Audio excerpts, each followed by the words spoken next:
Hello and welcome back to the reading studio. I am excited for the next few days because we're going back to the ocean. There have been some requests from my subscribers that we read some books about sharks and or the ocean. So today I have Shark Lady, which is the true story of how Eugenie Clark became the ocean's most fearless scientist. It's written by Jess Keating, illustrations by Marta Alvarez Miguens. So let's get reading. Shark Lady. It was Saturday, and Eugenie wanted to stay at the aquarium forever. She wanted to smell the damp, salty air and stare at the glittery rainbow of fish. She wanted to keep watching her favorite animals, the sharks. Eugenie pretended she was walking on the bottom of the sea. What would it be like to swim with her sharks, to breathe underwater with gills of her own? More than anything, she wanted to find out. When the summer came, Eugenia's mother took her to swim at the beach in Atlantic City. Stuffing sticky gum into her ears to keep the water out, Eugenie dove down, down, down. The salt stung her eyes, but she didn't want to miss a single fish. Constellations of sea stars speckled the pebbled sand. She imagined a silvery fin standing strong on her back, slicing through the ocean current. To others, sharks were ugly and scary, but Eugenie knew they were beautiful. As she glided through the cool water, she wished everyone could see sharks through her eyes. But the sharks were only in her mind, for now. Eugenie decided to learn everything she could about them. So she dove. This time into books. Whale sharks, nurse sharks, tiger sharks, lemon sharks. Eugenie wanted to know about them all. She also joined the Queen's County Aquarium Society as its youngest member. Eugenie's notebooks filled with sharks. They swam in her daydreams and on the margins of her pages. At home, Eugenie's mother surprised her with an aquarium of her own. A 15-gallon tank was much too small for sharks, but Eugenie saved her allowance to buy guppies, clownfish, and coral red snails. It felt as big as an ocean in her room. Their small apartment became an aquarium, a laboratory, and a sanctuary. As she grew older, many were still telling Eugenie what to do. Forget those sharks. Be a secretary. Be a housewife. Eugenie wanted to study zoology, but some of her professors thought women weren't smart enough to be scientists or brave enough to explore the oceans, and they said sharks were mindless monsters. Eugenie knew better. Her dream was as big as a whale shark. So again, Eugenie dove.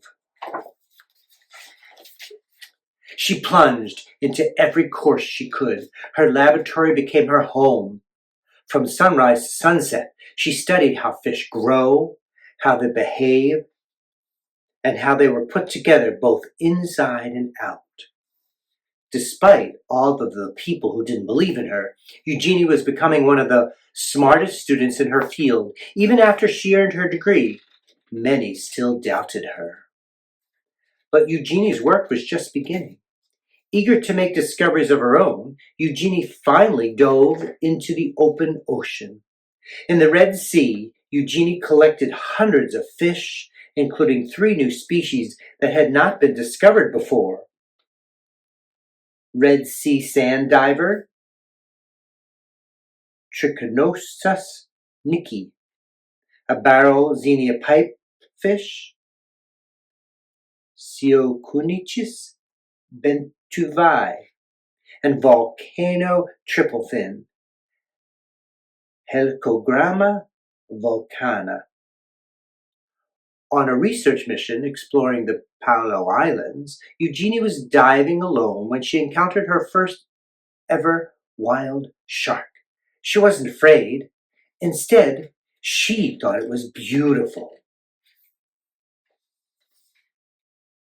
In Isla Mujeres, she dispelled the myth that sharks must keep moving to stay alive when she swam through dark caves, still and silent, full of resting sharks.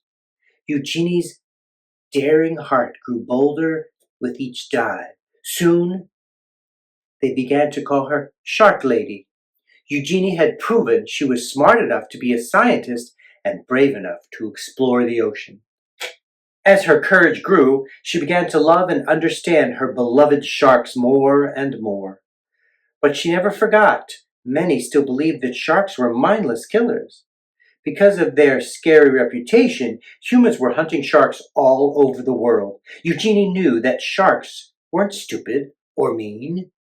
She was determined to prove everyone wrong. Eugenie fished through her mind and devised a brilliant experiment. Could she train a shark the way a person trains a dog? Were sharks much smarter than anyone knew? They were. Eugenie was the first scientist in the world to train sharks, and even learned they could remember their training for at least 2 months after. Sharks were not mindless killers. Sharks were beautiful. Sharks were smart. They deserved to be studied, protected, and loved. Eugenie's dream was now a dream come true. And here's some shark bites. Just little bits of information collected by Eugenie. And you can stop the video and read these on your own. And Eugenie Clark has a timeline, so you can check this out as well. The end. And that's Shark Lady by Jess Keating. Thanks for tuning into the Reading Studio, and we'll see you next time.